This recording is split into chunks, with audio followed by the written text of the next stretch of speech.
আসসালামু আলাইকুম। এটিএন বাংলা সংবাদে সবাইকে স্বাগত জানাচ্ছি। ফিরোজ তোহা। শুরুতে বিআরবি কেবলস সংবাদ শিরোনাম। এনসিপির সমাবেশে হামলার ঘটনায় পুলিশের মামলা, ৭৫ জনের নাম উল্লেখ সহ অজ্ঞাত আসামি ৪০০, গ্রেফতার ৪৫। ৩ ঘণ্টা শিথিলের পর আবার কারফিউ শুরু। আইনশৃঙ্খলা পরিস্থিতি নিয়ন্ত্রণে সরকার ব্যর্থ, গোপালগঞ্জে হামলা পরিকল্পিত ষড়যন্ত্রের অংশ, দাবি ডাক্তার জাহিদের। স্বাধীনতা বিরোধীরা জিয়া পরিবারের নামে উদ্দেশ্যমূলকভাবে কুৎসা রটাচ্ছে। গোপালগঞ্জে এনসিপি নেতাদের উপরে হামলার জন্য গোয়েন্দা ব্যর্থতায় দায়ী, অভিযোগ সাবেক পুলিশ প্রধান আশরাফুল হুদার। দেশ মবের মূল্যকে পরিণত হয়েছে। হামলা চালিয়ে এনসিপিকে দমানো যাবে না, হুঁশিয়ারি নাহিদ ইসলামের। জুলাই অভ্যুত্থানের স্বপ্ন পূরণের তাগিদ উপদেষ্টা আসিফ মাহমুদের। শুনছিলেন বিআরবি কেবলস সংবাদ শিরোনাম, এবারে বিস্তারিত। এনসিপির সমাবেশে হামলার ঘটনায় ৭৫ জনের নাম উল্লেখ সহ অজ্ঞাত ৪০০ জনকে আসামি করে গোপালগঞ্জ সদর থানায় মামলা করেছে পুলিশ। এ ঘটনায় এখন পর্যন্ত ৪৫ জনকে গ্রেফতার করেছে পুলিশ। অপরদিকে সংঘর্ষে আহত ঢাকা মেডিকেলে চিকিৎসাধীন রিকশা চালক রমজান মুন্সি মারা গেছেন। এ নিয়ে সহিংসতায় ৫ জনের মৃত্যু হল। এদিকে ৩ ঘণ্টা শিথিলের পর গোপালগঞ্জে আবারও শুরু হয়েছে কারফিউ। দুপুর ২টা থেকে শুরু হয়ে চলবে সন্ধ্যা ৬টা পর্যন্ত। গোপালগঞ্জ প্রতিনিধি চৌধুরী হাসান মাহমুদের পাঠানো তথ্য ছবি নিয়ে বিস্তারিত জানাচ্ছেন ফারহিন ইসলাম টুম্পা। বুধবারের রক্তাক্ত সংঘর্ষের ঘটনায় কারফিউ জারির পর নিয়ন্ত্রণে আসে গোপালগঞ্জের আইনশৃঙ্খলা পরিস্থিতি। বুধবার রাত ৮টা থেকে চলমান কারফিউ আজ শুক্রবার বেলা ১১টা পর্যন্ত বাড়ানো হয়। ৩ ঘণ্টা শিথিলের পর দুপুর ২টা থেকে আবার কারফিউ শুরু হয়েছে। এলাকায় এখনও থমথমে পরিস্থিতি বিরাজ করছে।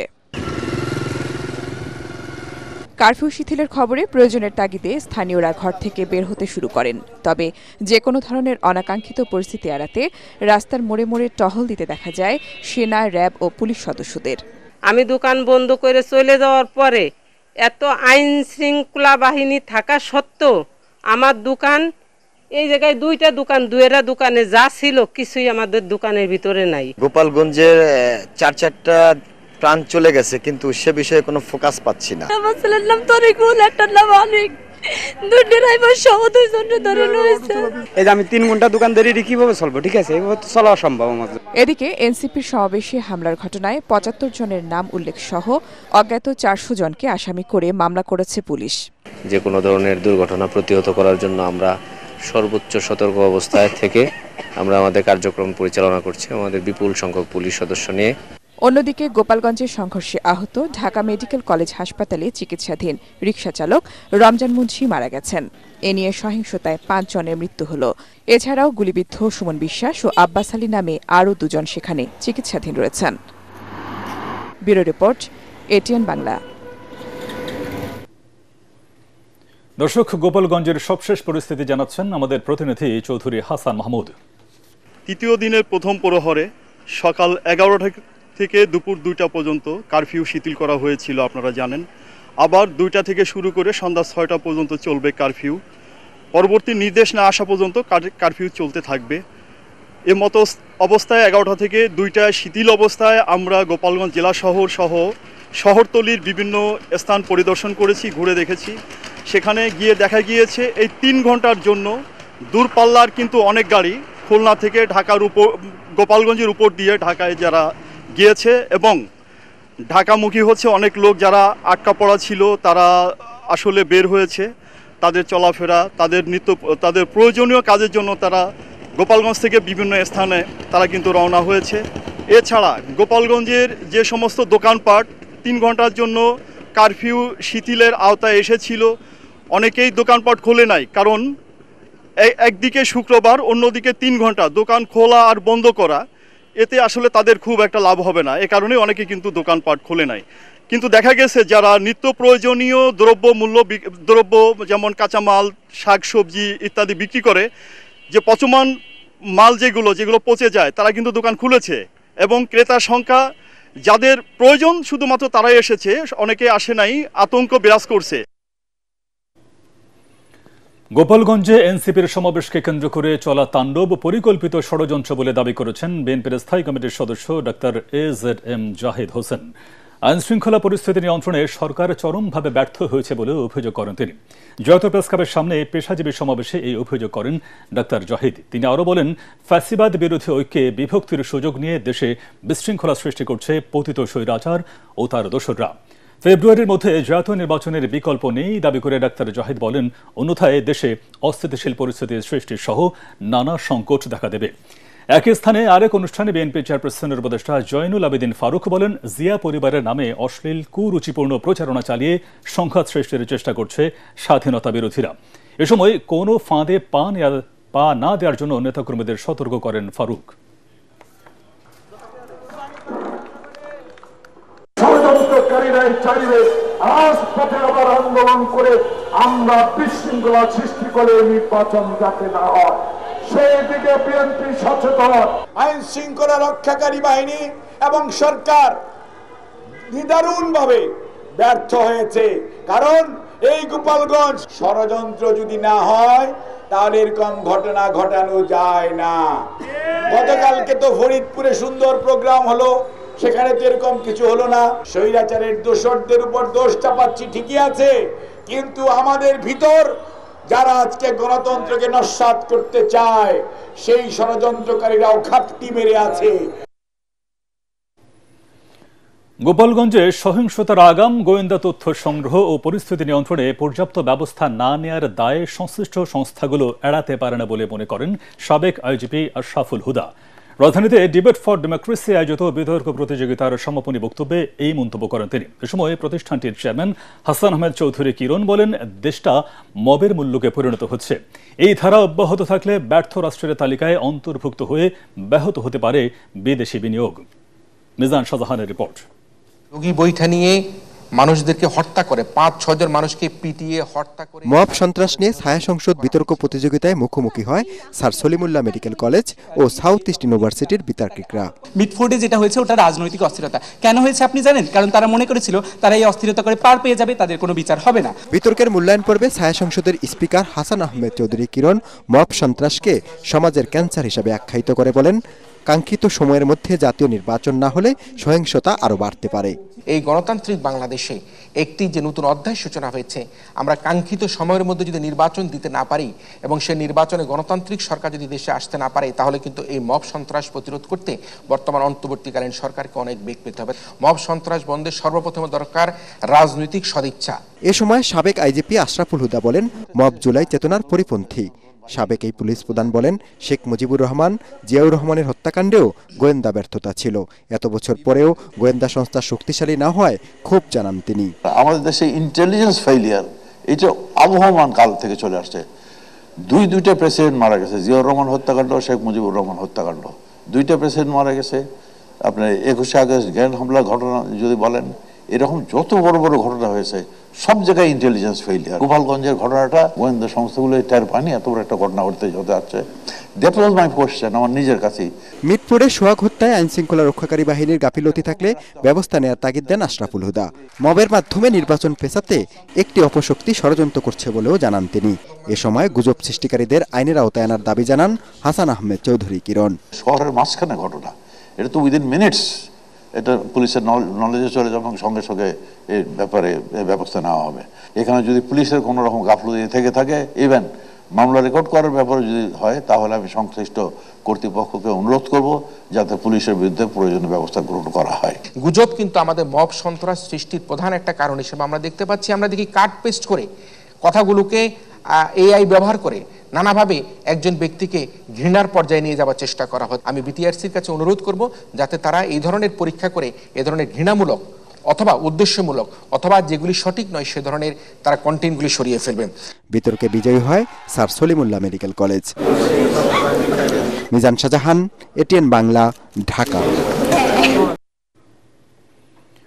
হামলা চালিয়ে এনসিপিকে দমানো যাবে না বলে হুঁশিয়ারি দিয়েছেন জাতীয় নাগরিক পার্টির আহ্বায়ক নাহিদ ইসলাম। মুন্সিগঞ্জ শহরের কেন্দ্রীয় শহীদ মিনার চত্বরে পথসভায় তিনি এই মন্তব্য করেন। এর আগে বৃহস্পতিবার রাতেই মুন্সিগঞ্জে এসে পৌঁছায় দলের কেন্দ্রীয় নেতারা। সমাবেশ শেষে পদযাত্রায় অংশ নেবেন কেন্দ্রীয় নেতারা। এরপর নারায়ণগঞ্জ যাবে জুলাই পদযাত্রা।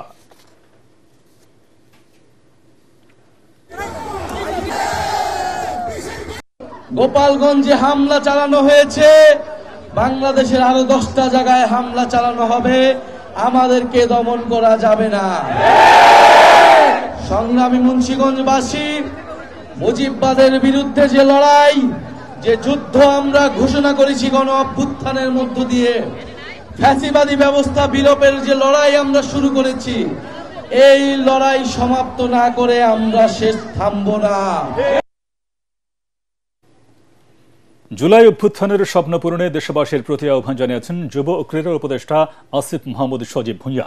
সকালে জুলাই আগস্ট অভ্যুত্থান দিবস পালন উপলক্ষে যুব ও ক্রীড়া মন্ত্রণালয়ের উদ্যোগে প্রতীকী ম্যারাথনের আয়োজনে দেয়া বক্তৃতায় তিনি এই মন্তব্য করেন। আসিফ মাহমুদ বলেন, জুলাই শহীদদের স্বপ্ন পূরণই আমাদের লক্ষ্য, সে লক্ষ্যে সরকার কাজ করছে বলে জানান তিনি। সকালে রাজধানীর শেরেবাংলা নগর পুরাতন বাণিজ্য মেলা মাঠ প্রাঙ্গণ থেকে ম্যারাথনটি শুরু হয়। ম্যারাথনে উপদেষ্টা আসিফ মাহমুদও অংশ নেন। তো আমাদের জুলাই গণ অভ্যুত্থানে যারা শহীদ হয়েছেন, যারা লড়াই করেছেন, তাদের তো কোনো প্রাতিষ্ঠানিক আসলে ওই ট্রেনিং ছিল না এই লড়াই করার বা অস্ত্রের বিরুদ্ধে, লেথাল ওয়েপনের বিরুদ্ধে দাঁড়ানোর, কিন্তু তারা দেশপ্রেমের জায়গা থেকে, কমিটমেন্টের জায়গা থেকে বাংলাদেশকে স্বাধীন করার জন্য লড়াইটা করেছেন। বাংলাদেশ গড়ার লড়াইটাও একটা ম্যারাথনের মতো, যত কষ্টই হোক এটা আমাদেরকে শেষ করতে হবে, যত সময় লাগুক আমাদেরকে বাস্তবায়ন করতে হবে। তো এই ম্যারাথনটা এটা স্প্রিন্ট না যে এক বছরের মধ্যে বা অন্তর্বর্তীকালীন সরকারি জুলাই গণ অভ্যুত্থানের সব শহীদদের স্বপ্নের বাংলাদেশ গড়ে দিয়ে যাবে। এটা একটা লাইফ লং লড়াই এবং এই লড়াইটা করার জন্য আমরা কমিটেড আছি, আমি কমিটেড আছি এবং এই লড়াইয়ে সারা জীবন আপনাদেরকে পাশে। প্রায় 2 দশক পর আগামীকাল ঐতিহাসিক সোহরাওয়ার্দী উদ্যানে মহাসমাবেশের আয়োজন করতে যাচ্ছে জামায়াতে ইসলামী বাংলাদেশ। এতে সারা দেশ থেকে প্রায় 10 লাখ নেতাকর্মীর উপস্থিতি আশা করছেন দলটির কেন্দ্রীয় নেতারা। স্বৈরাচার আওয়ামী লীগের পতনের পর পুনরুজ্জীবিত জামায়াত এই সমাবেশের মধ্য দিয়ে নিজেদের শক্তিমত্তার জানান দেওয়ার পাশাপাশি ঘোষণা দিতে পারে নতুন জোট গঠনের। বিস্তারিত খায়রুল ইসলামের রিপোর্টে।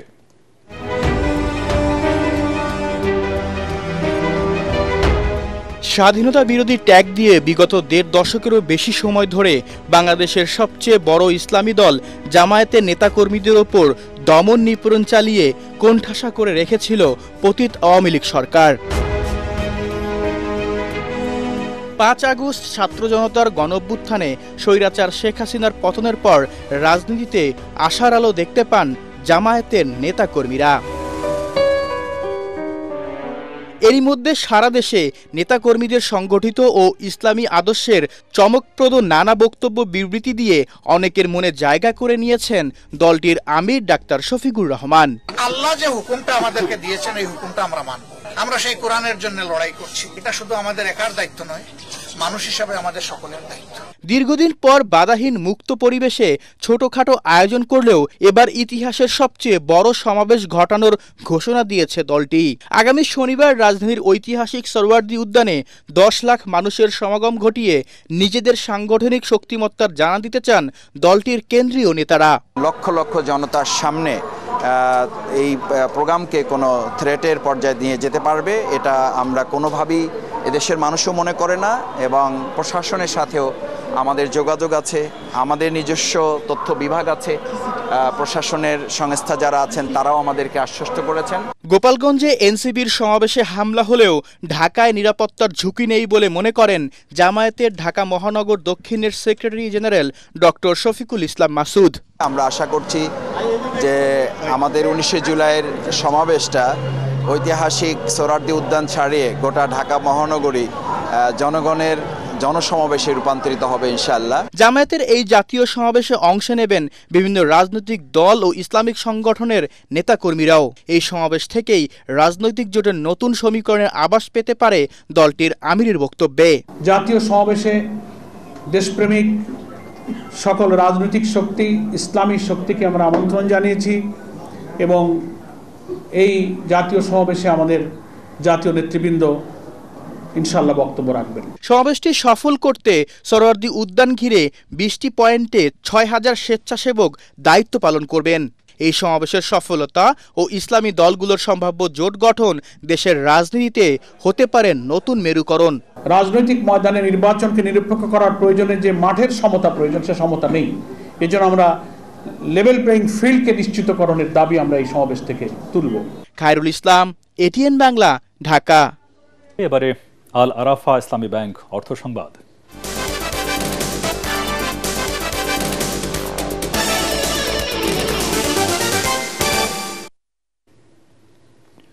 অস্থির নিত্যপণ্যের বাজার। 50 টাকার নিচে মিলছে না কোনো ধরনের সবজি। কিছুটা কমলেও ডাবল সেঞ্চুরি ছাড়িয়েছে কাঁচা মরিচের দাম। মুরগির দাম কিছুটা স্থিতিশীল থাকলেও দাম বেড়েছে সব ধরনের চালের। ভরা মৌসুমেও সাধারণ মানুষের নাগালের বাইরে সোনালী ইলিশ। 1 কেজি ওজনের ইলিশ বিক্রি হচ্ছে 2000 টাকায়। দাম বাড়তি দেশি মাছেরও। রাজধানীর বাজার ঘুরে আরও জানাচ্ছেন তরিক ইসলাম। সাপ্তাহিক ছুটির দিনে রাজধানীর কাউরান বাজার, যেখানে থরে থরে সকল সবজি সাজানো থাকলেও দাম চড়া। 50 থেকে 60 টাকার নিচে মিলছে না কোনো ধরনের সবজি। কাঁচামরিচ 220 টাকা কেজি, এটা তো অস্বাভাবিক। সবজিগুলোর দাম বেশি আর কি, সব মিলিয়ে এখন মানুষের নাভিশ্বাস অবস্থা। দোকানিরা বলছেন বৃষ্টির কারণে সরবরাহ কম থাকায় দাম কিছুটা বাড়তি। ধুন্দুল আমরা 50 থেকে 60 টাকা বিক্রি করতেছি, করলা আছে 60 টাকা কেজি, বড়টা আমরা একটু কম বেচতেছি 50 টাকা, আর শসাটার দাম একটু বেশি, ওটা 100 টাকা থেকে শুরু করে 90 টাকার ভিতর আছে। স্বস্তি নেই চালের বাজারেও, যেখানে মিনিকেট 78 থেকে 80 টাকা আর মোটা চাল বিক্রি হচ্ছে 58 থেকে 60 টাকা দরে। ব্যবসায়ীদের অভিযোগ সিন্ডিকেটের কারণেই অস্থিতিশীল হয়ে উঠেছে চালের বাজার। মিল আড়ত খালি, ওখানে কোনো চাল দান নাই। এখন কনজুমার কয়েকটা কোম্পানি এরা সব সিন্ডিকেট করে বসে রয়েছে গুড়াউনজাত করে। দাম বাড়তি সব ধরনের মাছের। 350 টাকা দরে বিক্রি হচ্ছে কেজি ওজনের রুই, আর 18 থেকে 2000 টাকা দরে বিক্রি হচ্ছে 1 কেজি ওজনের ইলিশ, যা মধ্যবিত্তের নাগালের বাইরে বলে জানান ক্রেতা ও বিক্রেতারা। মধ্যবিত্ত মানুষ আমরা কি 2000, 2500, 3000 টাকা দিয়ে ইলিশ খাওয়া সম্ভব? এখন বাসাতে আবদার করছে ছেলে মেয়ে ইলিশ খাবে, আর নিতে আইছে দিয়ে আগুন বরাবর দাম। আমদানি কম হওয়ার কারণে দামটা বেশি, আনলে আরো কমে যায় চোখা মাছের দাম। তবে স্বাভাবিক রয়েছে মুরগি ও ডিমের বাজার। শুক্রবার 320 টাকা দরে সোনালী ও 170 টাকা দরে বিক্রি হচ্ছে ব্রয়লার মুরগি। তরিক ইসলাম, এটিএন বাংলা, ঢাকা। এবার আন্তর্জাতিক সংবাদ।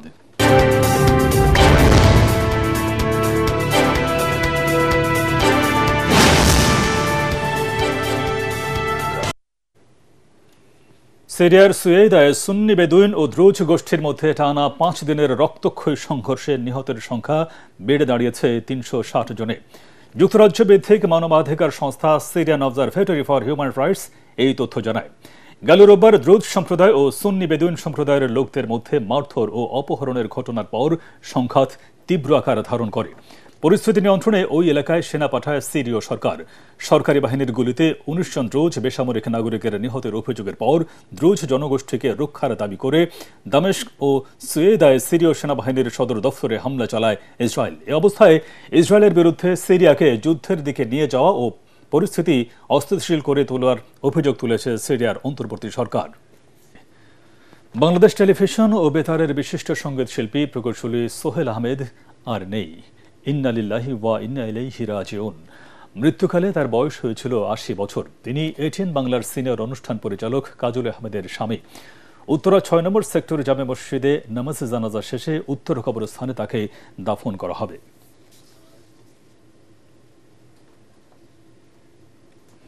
এবার খেলার খবর।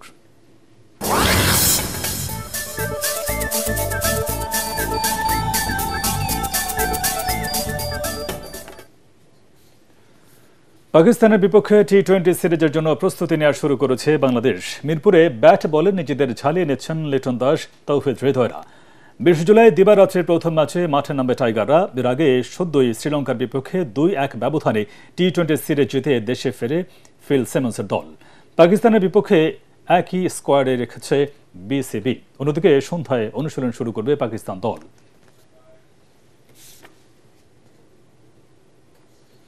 শেষ করার আগে বিআরবি কেবল সংবাদ শিরোনাম আরেকবার। এনসিপির সমাবেশে হামলার ঘটনায় পুলিশের মামলা, 75 জনের নাম উল্লেখ সহ অজ্ঞাত আসামি 400, গ্রেফতার 45। 3 ঘন্টা শিথিলের পর আবার কারফিউ শুরু। আইন শৃঙ্খলা পরিস্থিতি নিয়ন্ত্রণে সরকার ব্যর্থ, গোপালগঞ্জে হামলা পরিকল্পিত ষড়যন্ত্রের অংশ দাবি ডাক্তার জাহিদের। স্বাধীনতা বিরোধীরা জিয়া পরিবারের নামে উদ্দেশ্যমূলকভাবে কুৎসা রটাচ্ছে। গোপালগঞ্জে এনসিপি নেতাদের উপরে হামলার জন্য গোয়েন্দা ব্যর্থতায় দায়ী অভিযোগ সাবেক পুলিশ প্রধান আশরাফুল হুদার। দেশ মবের মূল্যকে পরিণত হয়েছে। হামলা চালিয়ে এনসিপিকে দমানো যাবে না, হুঁশিয়ারি নাহিদ ইসলামের। জুলাই অভ্যুত্থানের স্বপ্ন পূরণের তাগিদ উপদেষ্টা আসিফ মাহমুদের। পরবর্তী সংবাদ দেখার আমন্ত্রণ জানিয়ে এখনকার মতো শেষ করছি। ATN বাংলার সংবাদ ইউটিউবে দেখতে ব্রাউজ করুন, youtube/ATN বাংলা নিউজ। ধন্যবাদ সবাইকে।